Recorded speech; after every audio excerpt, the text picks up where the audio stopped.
Many of us think of abundance as having a lot of money, having a big house, and a nice car. As a society, we were born into the system of money and currency exchange. It's all that we have known. But what if that were different? What if the old system were to change or go away? What would we be left with?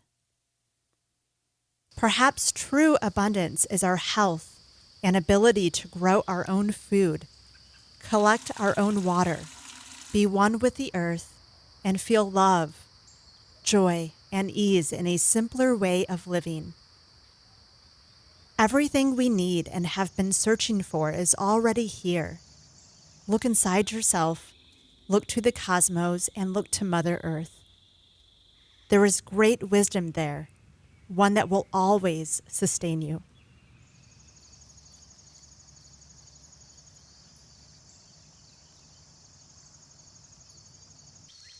The nights have been getting cooler, and even though the days are still hot and humid, I began to prepare my garden for the fall season.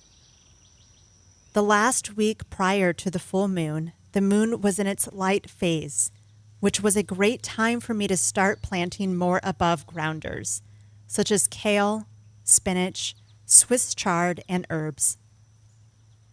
After the full moon, the moon entered its dark phase, and because the moon moved into the very fertile sign of Pisces, I had a few perfect days for planting my below grounders, such as beets and fennel.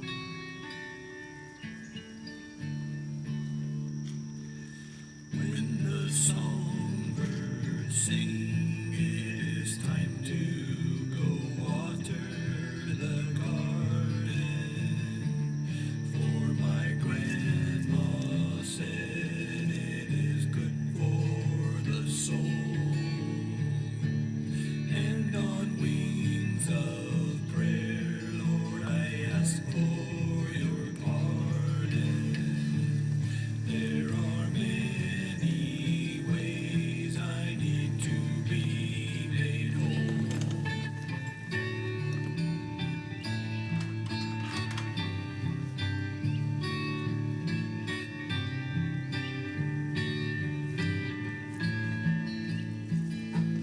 When the songbirds stop and I feel like I've been a failure, 'cause the things I've taught haven't come out the way I heard you teach me, Lord. I ask for your grace. I must leave the results to be handled by thee.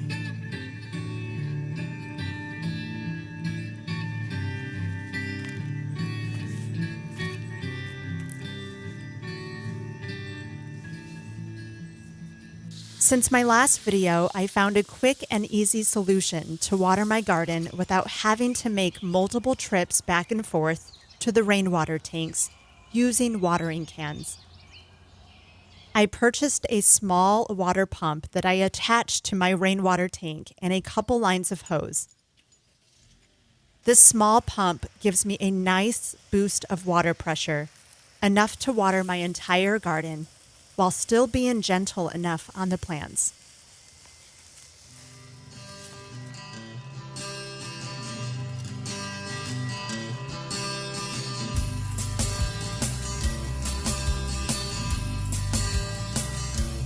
Well, I'd rather go and journey where the diamond crest is flowing and run across the valley beneath the sacred mountain and wander through the forest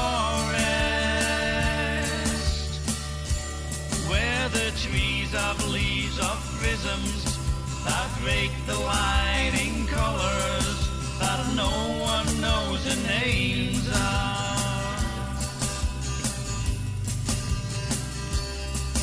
And when it's time, I'll go and wait beside a legendary fountain till I see her form reflected in its clear And if you think I'm ready, you may lead me to the chasm where the rivers of our vision run into one another.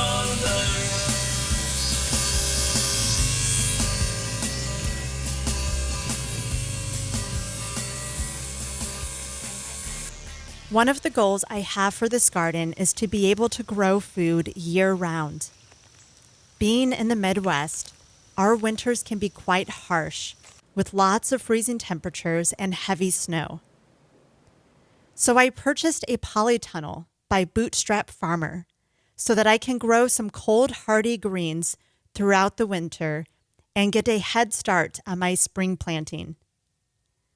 The polytunnel, in addition to the greenhouse, will give me more space and options for growing year-round and sustaining our family throughout the seasons.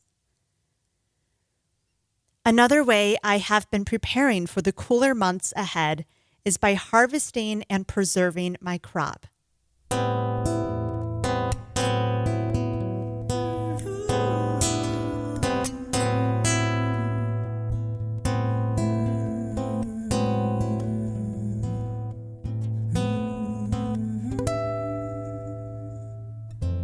Dias de chão, dias de terra, arranhando a emoção.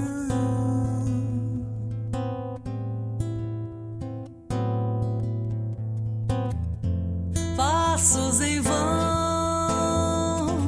eu quero a canção.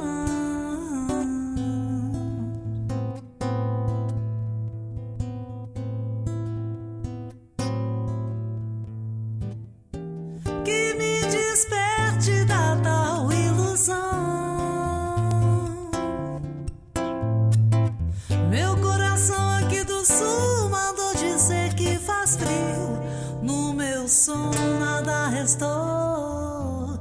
Dias a sós e passarão. I've been taking more classes, workshops, and reading books about herbalism.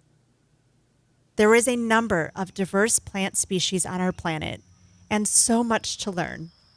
But I've been starting to familiarize myself with the plants that are native to the area that I live in, and learning more about how I can work with them.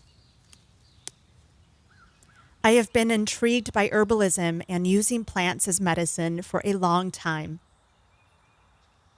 I recently made a horsetail tea for my plants as a natural fungicide because of the tremendous amount of silica it has. And it's rich in magnesium, so it makes a great feed for the soil and plants. I harvested sage to make an energy clearing and air purifying spray by using vodka, distilled water, fresh sage, dried rose petals, and organic lemon essential oil. Sage has been used for centuries in ceremonies and rituals to get rid of any unwanted energies and to ask the spirits for blessings and protection. Burning sage, also known as smudging, was a way of communing with the spiritual realm and connecting to the spirit of the plant and the earth.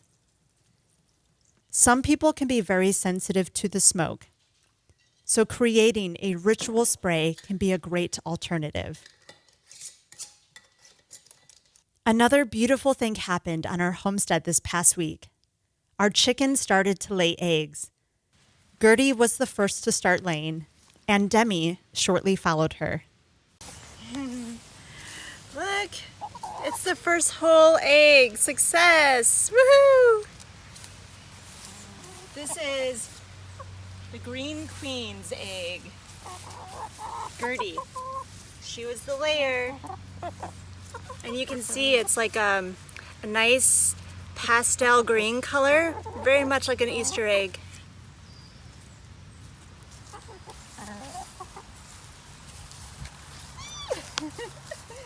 I was so excited, and even though I don't personally eat eggs, I made an exception to ceremonially honor the first egg laid by our sweet hens. Abundance is all around us, each and every day, if we open our hearts, look to the stars, and to Mother Earth. She is constantly reminding us of the innate wisdom that is deeply rooted in the core of who we are. When you embrace that inner wisdom, your health, mind, and heart begin to transform. And when you begin to change, you help change the world.